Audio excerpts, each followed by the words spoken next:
उम्मीदवारी तो किसी की होगी तो इस पर तो कोई रोक है नहीं। क्या उनके द्वारा ये पहला दावा किया जा रहा है? एक बात निश्चित है, जो उम्मीदवार कोई बने, दावा कोई करे, जीत एनडीए की, वो अभी तो लगाया गया है, लेकिन फिर जनता के फीडबैक के साथ उसके आगे की कार्रवाई की जाएगी। नमस्कार, मेरा नाम आलोक है। आप लाइव स्ट्रीम देख रहे हैं। बिहार के डिप्टी सीएम विजय चौधरी ये दावा कर रहे हैं कि एनडीए की ही जीत होनी है, चाहे जो आए। बांकीपुर विधानसभा उपचुनाव की वो बात कर रहे हैं, चाहे जो आए, प्रशांत किशोर आए या और भी उम्मीदवार आ जाएं, जीत तो एनडीए की होनी है। यही नहीं, जो स्टेट हाईवे पर टैक्स लगाने की बात हो रही है, यानी कि जो राज्य सरकार के द्वारा बनाई गई सड़कें हैं, उस पर भी अब टैक्स लगेगा, उस पर भी अब टोल लगेगा। नहीं, ऐसा नहीं होना है। अभी इस पर सरकार एक बार और विचार करेगी, क्योंकि कैबिनेट में मुद्दा पास हो चुका है, कैबिनेट में एजेंडा पास हो चुका है, लेकिन अभी देरी है, अभी लोगों को राहत मिल सकती है। विजय चौधरी बिहार के उप मुख्यमंत्री हैं, क्या कुछ कह रहे हैं हम आपको सुनाते हैं। एनडीए के विभिन्न जो पार्टी है, पांचों पार्टियां हैं, उनके जिला अध्यक्षों की बैठक 10 तारीख को मुख्यमंत्री जी ने बुलाई है। उनके आवास पर बैठक होगी।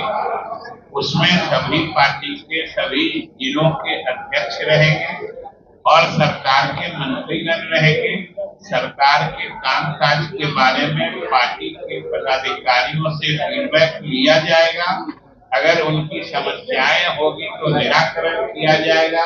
सरकार की कार्यशैली के बारे में उनके कुछ सुझाव परामर्श होंगे तो सरकार उस पर विचार करेगी। बांकीपुर में बाइपोल हो रहा है सर, बांकीपुर में बाइपोल हो रहा है। प्रशांत किशोर उम्मीदवारी तो किसी की होगी तो इस पर तो कोई रोक है नहीं। ये तो सामान्य सी बात है।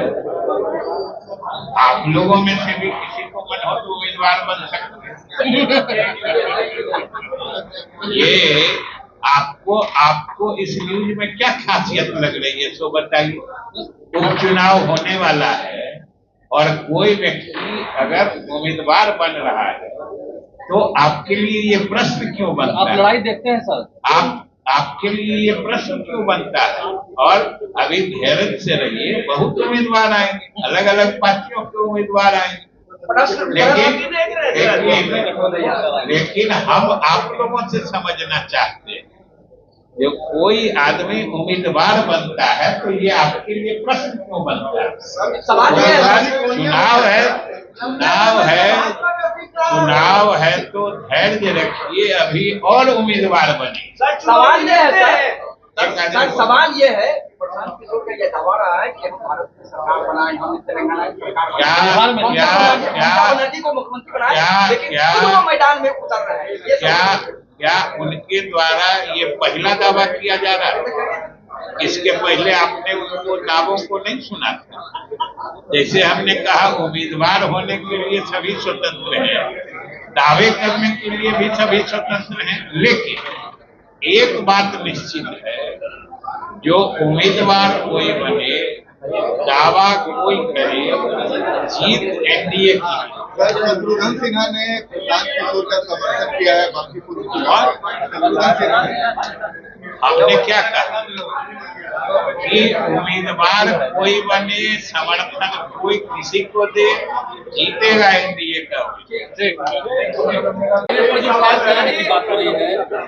वो तो अभी विचार चल रहा है, उस पर कैबिनेट में आया है, ये एक प्रस्ताव आया, एक निर्णय हुआ है, लेकिन उसके बारे में जो लोगों के फीडबैक मिल रहे हैं उस पर भी सरकार तो अधिक बोझ पड़ेगा जनता पर, एनएच को भी देना होगा।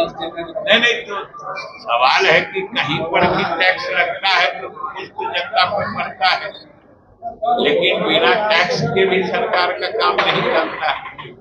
इसलिए अभी जो एसएच पर, जो स्टेट हाईवे पर टैक्स लगाने की बात हुई है या नए टैक्स अधिनियम की बात हुई है, वो अभी तो लगाया गया है, लेकिन फिर जनता के फीडबैक के साथ उसके आगे की कार्रवाई की जाएगी।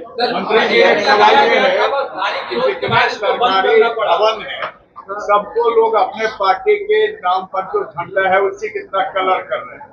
क्या ये प्रावधान में है कि जो भी विधायक हो, मंत्री हो, वो अपने बंगले का अपने पार्टी के कलर के हिसाब से रंगे? मैंने अमूमन तो सरकारी मकान को किसी पार्टी के कलर में रंगना नहीं चाहिए। सरकारी मकान है, अपने पार्टी का झंडा लगा देना चाहिए। मेरे ख्याल से इससे बचना चाहिए। बिहार एनडीए की बैठक बुलाई गई है। तो बिहार के उप मुख्यमंत्री विजय चौधरी ने क्या कुछ कहा है खुलकर हमने आपको सुनाया है। चाहे चुनाव की बातें हो, चाहे स्टेट हाईवे पर टैक्स लगाने की बात हो, उस पर अभी विचार होगा। सरकार अभी एक बार और विचार करेगी आगे क्या करना है, कैसे करना है, ताकि जनता पर बोझ ना पड़े। हमारे चैनल को सब्सक्राइब कर लें, साथ साथ फेसबुक पेज भी लाइक करें। धन्यवाद।